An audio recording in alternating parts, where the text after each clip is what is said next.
High, আমি কৌশিক। আজ আমি এসেছি হাওড়া রেল মিউজিয়ামে। আজ আমি আপনাদের হাওড়া রেল মিউজিয়ামটা ঘুরিয়ে দেখাবো এবং রেল মিউজিয়ামের কিছু তথ্য দেবো। তাই আপনাদের সকলের কাছে অনুরোধ রইল ভিডিওটা সম্পূর্ণ দেখার জন্য। আমি এখন হাওড়া রেল স্টেশনের বাইরেটা আছি। এই হাওড়া ব্রিজের উল্টো দিকে নিউ কমপ্লেক্সের পাশ দিয়ে মোটামুটি 15 মিনিট হাঁটা পথে পৌঁছে যাওয়া যায় হাওড়া রেল মিউজিয়ামে। ওইদিকে হাওড়া রেলওয়ে স্টেশন, ওদিক দিয়ে হেঁটে এলাম। এখন আমি দাঁড়িয়ে আছি এটা হাওড়া রেল মিউজিয়ামের সামনে। চলুন ভেতরে গিয়ে দেখা যাক মিউজিয়ামের ভেতরে কি কি আছে। টাইমিংটা এখানে লেখা আছে, জেনারেল এন্ট্রি সকাল 8টা থেকে রাত 8টা অবধি। মর্নিং ওয়াক যারা করেন সকাল 5টা থেকে সকাল 8টা অবধি। 3 বছরের ঊর্ধ্বে সকলের জন্য প্রবেশ মূল্য হলো জনপ্রতি 30 টাকা। মর্নিং ওয়াকের জন্য প্রবেশ মূল্য 10 টাকা।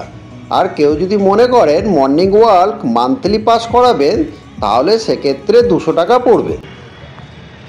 রেল মিউজিয়ামের ভেতর প্রবেশ করেই বাঁদিকে দেখবেন একটা উঁচু শেডের নিচে অনেক পুরানো ট্রেন রাখা আছে। প্রথমে আমি পুরো পার্কটা ঘুরব, লাস্টে এসে এই ট্রেনগুলিকে দেখব। হাওড়ার ফোর্টশোর রোডে অবস্থিত এই রেল মিউজিয়ামটি 2006 সালে হাওড়া রেলওয়ে স্টেশন চত্বরে স্থাপন করা হয়। প্রবেশ করার পর ডান দিকেই দেখতে পাবেন এই শক্তি, এবং শক্তির পেছনেই রয়েছে পানীয় জলের কলগুলি। জাদুঘরটি ভারতীয় রেলওয়ে দ্বারা পরিচালিত হয়। এটি 4.5 একর জমিতে স্থাপন করা হয়। এখানে পূর্ব ভারতের রেল চলাচল সম্পর্কে যাবতীয় উন্নয়ন ও বিবর্তনের তথ্য প্রদর্শিত হয়। রেল মিউজিয়ামের ভেতর প্রবেশ করার পরই দেখতে পাবেন রেল মিউজিয়ামের এই ম্যাপটি। এই ম্যাপটি থেকে রেল মিউজিয়াম সম্বন্ধে কিছুটা ধারণা আপনাদের তৈরি হবে। রেল মিউজিয়ামের ভেতর প্রবেশ করেই দেখতে পাবেন একটি রেল গেট। ইতিমধ্যেই একটি ট্রেন আসছে।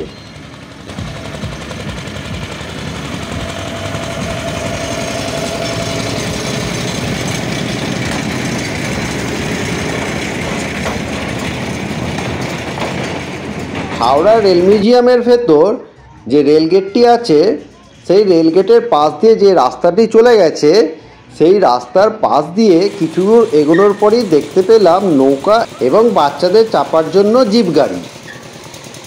এই নৌকা এবং বাচ্চাদের জিপ গাড়িগুলোর কাছাকাছি দেখতে পাবেন একটি রোলার।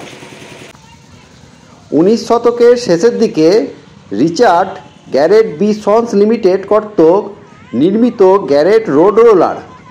এই ভেলারটি 20 শতকের গোড়ার দিকে অ্যাসেম্বলি লাইন পর্যন্ত ভারতের অবকাঠামো উন্নয়নের একটি অবিচ্ছেদ্য অংশ ছিল। হাওড়া রেল মিউজিয়ামের ভেতর কুঁড়েঘরের মতন দেখতে এটি হলো বিরাসত। এর মধ্যে রয়েছে বিভিন্ন রেলওয়ে ইউনিফর্মের পুতুল। চালক, গার্ড, টিটি এবং কুলিরা যে ইউনিফর্ম পরেন এবং তারা যে কাজ করেন, সেগুলি এখানে পুতুলের মাধ্যমে তুলে ধরা হয়েছে। এই সবকটি পুতুলই মোটা কাঁচের ভেতর ছিল। আমি যখন গেছিলাম তখন সূর্যের আলোটা সরাসরি কাঁচের ওপর পড়ছিল, সেই জন্য ভিডিওগুলো খুব পরিষ্কারভাবে করা সম্ভব হচ্ছিল না। তাও যতটা সম্ভব আপনাদের দেখানোর চেষ্টা করছি। এর পাশেই দেখতে পাবেন একটি স্টিম বয়লার। গেন্সবোরোতে মার্শাল সোম অ্যান্ড কোং দ্বারা তৈরি বাষ্প ইঞ্জিন চালিত লেদ মেশিন এই সেটআপের পাওয়ার হিসাবে কাজ করে। এটি একটি লেদ মেশিনে প্রাণ সঞ্চার করে, যা বার্মিংহামের HW ওয়ার্ল্ড অ্যান্ড কোং দ্বারা তৈরি, যা 1908 সালে তৈরি হয়েছিল। একসাথে তারা ঐতিহাসিক প্রকৌশলের একটি সুরেলা মিশ্রণ তৈরি করে। মিউজিয়ামের ভেতর ঘুরতে ঘুরতেই চোখে পড়বে এই উঁচু স্তম্ভটি। এর মধ্যে রেলের বিভিন্ন জোনের ইতিহাসগুলি দেওয়ালে লেখা আছে। এই রেল মিউজিয়ামের ভেতরই রয়েছে দূরসঞ্চারের এই ঘরটি। এখানে দূরসঞ্চারের বিভিন্ন বিষয় তুলে ধরা হয়েছে। সঠিক সিগন্যাল ছাড়া ট্রেন চলতে পারে না। ট্রেন ভ্রমণ কেবল আরামদায়ক ভ্রমণের বিষয় নয়, নিরাপদ ভ্রমণেরও বিষয়। রেলওয়ের প্রাথমিক যুগের সিগন্যালগুলি এই ঘরগুলিতে প্রদর্শিত হয়েছে এবং সেগুলি সেমাফোর এবং রঙিন আলোর সিগন্যালের অন্তর্গত। সিগন্যালিং শিল্পে ভৌত এবং প্রযুক্তিগতভাবে উল্লেখযোগ্য পরিবর্তন এসেছে। হাতে চালিত লিভার ফ্রেম সিগন্যাল থেকে শুরু করে স্বয়ংক্রিয় সিগন্যাল পর্যন্ত এটি অনেক দীর্ঘ পথ পাড়ি দিয়েছে। এটি একটি উল্লেখযোগ্য দিক যে রেলওয়ের সিগন্যালগুলিও সময় রক্ষা করে। এই দূরসঞ্চারের সামনেই রয়েছে কিছু বক্স এবং লিভার। এই রেল মিউজিয়ামের ভেতরেই রয়েছে এই ঘরটি। এখানে বিদ্যুৎ সম্পর্কে তথ্য দেওয়া আছে। 1930 সালের আগে কাঁচরাপাড়া রেলওয়ে কারখানার লোকবিভাগে এই ধরনের পাখা ব্যবহার হতো। আলোর ক্ষমতা হলো 250 ওয়াট, 32 ভোল্ট এবং টার্বো জেনারেটরের সঙ্গে সংযুক্ত। এই বিদ্যুৎ ঘরের পাশেই রয়েছে পুরনো দিনের অনেক ট্রেন।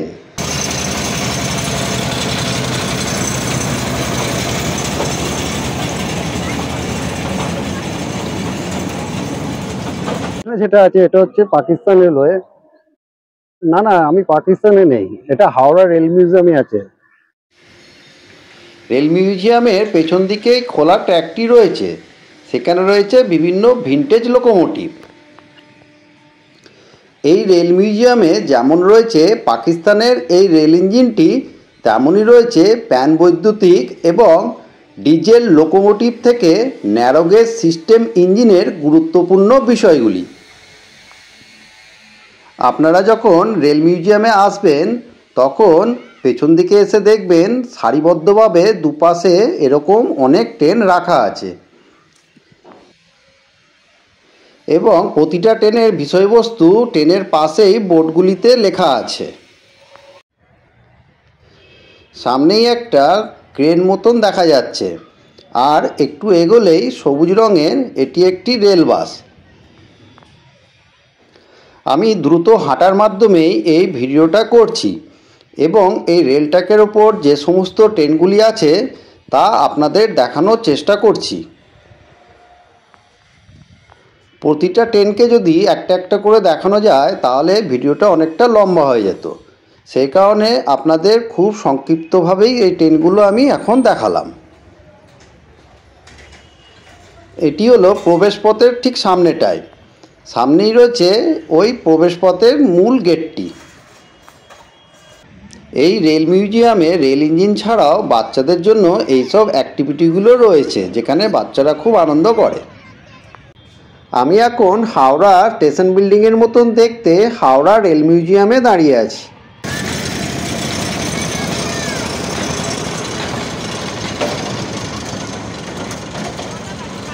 এই টয় ট্রেনটি এখান থেকেই ছাড়ে এবং পুরো মাঠটা ঘুরে এসে এই টয় ট্রেনটি এখানে এসেই আবার দাঁড়ায়। এটি হলো টয় ট্রেনের টিকিট কাউন্টার, যেটি আপনারা এখন দেখছেন। টয় ট্রেনের ভাড়া 30 টাকা। হাওড়া স্টেশন বিল্ডিংয়ের আদলে তৈরি হাওড়া রেল মিউজিয়ামের ভেতরে আমি প্রবেশ করেছি। এখন আপনারা রেল মিউজিয়ামের ভেতরটা দেখছেন। এই মিউজিয়ামটার ভেতর প্রবেশ করে আপনারা দেখতে পাবেন দরজার পাশে রয়েছে এই হাওড়া স্টেশনের মডেলটি। এখানে হাওড়া স্টেশন বিল্ডিংয়ের মডেলটিকে পুরো তুলে ধরা হয়েছে। তাছাড়া এই মডেলটির পাশেই রয়েছে রেলের বিভিন্ন যন্ত্রাংশগুলি, যা একসময় রেলের বিভিন্ন কাজে ব্যবহার করা হতো। স্টেশন বিল্ডিংয়ের ভেতর প্রবেশ করে দরজার অন্য পাশে দেখতে পাবেন আরআরআইয়ের এই মডেলটি। এখানে মডেলটির মাধ্যমে পুরো সিস্টেমটিকে বোঝানো হয়েছে। এছাড়াও এই প্রদর্শনীতে রয়েছে প্রজেক্ট কমপ্লিটেড এবং ফিউচার প্ল্যান্সের কিছু তথ্য। এছাড়াও রয়েছে ঘড়ি, ফ্যান এবং ইস্টার্ন রেলওয়ের বিভিন্ন অনুষ্ঠানের স্মারকও এই প্রদর্শনীতে রয়েছে। এই স্টেশন বিল্ডিংয়ের পেছনের দরজাটা দিয়ে বেরোনোর পর দেখতে পাবেন স্টেশনের পাশেই রয়েছে এই খোলা বড় মাঠটি। মিউজিয়ামটা পুরো ঘুরে নেওয়ার পর কিছুটা সময় এখানে এসে একটু বিশ্রাম নেওয়া হচ্ছে। হাওড়া রেল মিউজিয়ামের ভেতর প্রবেশ করার পর আপনারা দেখতে পাবেন খাবারের এই রেস্টুরেন্টটি। এই প্রসঙ্গে আপনাদের জানিয়ে রাখি, হাওড়া রেল মিউজিয়ামে বাইরের খাবার অ্যালাউ নয়। হাওড়া রেল মিউজিয়ামে প্রবেশ করার পর উঁচু শেডের নিচে যে ট্রেনগুলি আছে সেখানে প্রবেশ করার পর আপনারা এখানে বিভিন্ন ট্রেনের মডেল এবং তার তথ্যগুলি দেওয়ালের মধ্যে দেখতে পাবেন। আগেকার দিনে যেসব ট্রেনগুলি চলতো সেই বিভিন্ন ট্রেনের মডেল এবং সেই ট্রেনের ছবিসহ বিবরণ এই দেওয়ালগুলিতে প্রদর্শন করা হয়েছে, যা সংক্ষিপ্তসারে আপনাদের দেখানোর চেষ্টা করলাম। এছাড়াও এই শেডের নিচে রয়েছে এই ট্রেনের বিভিন্ন যন্ত্রাংশগুলি, যেগুলো আপনারা এখন দেখছেন।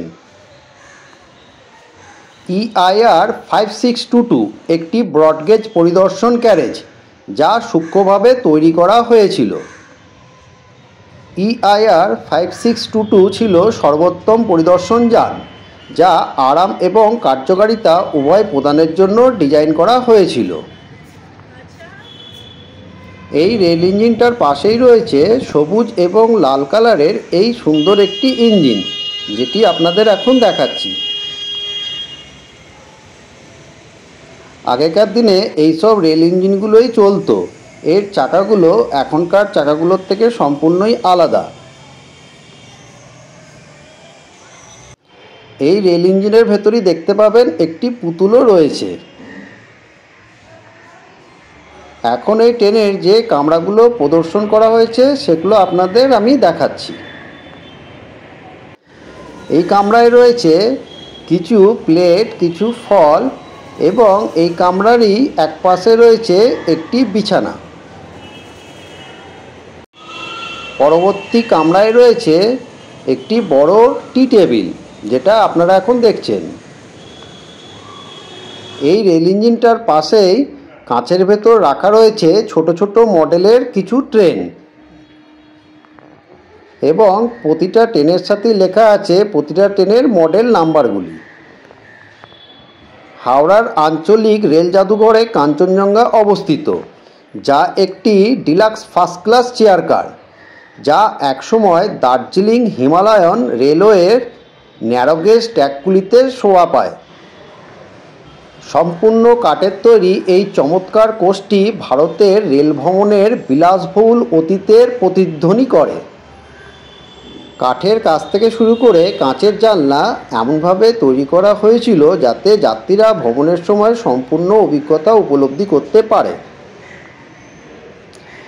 আজকের ভিডিও আমি এখানেই শেষ করছি। আপনাদের কাছে অনুরোধ রইল, ভিডিওটা যদি আপনাদের ভালো লেগে থাকে ভিডিওতে একটা লাইক, কমেন্ট এবং চ্যানেলটিকে সাবস্ক্রাইব করতে ভুলবেন না। আপনাদের সঙ্গে আমার আবার দেখা হবে পরের ভিডিওতে। ততক্ষণের জন্য সকলকে টাটা।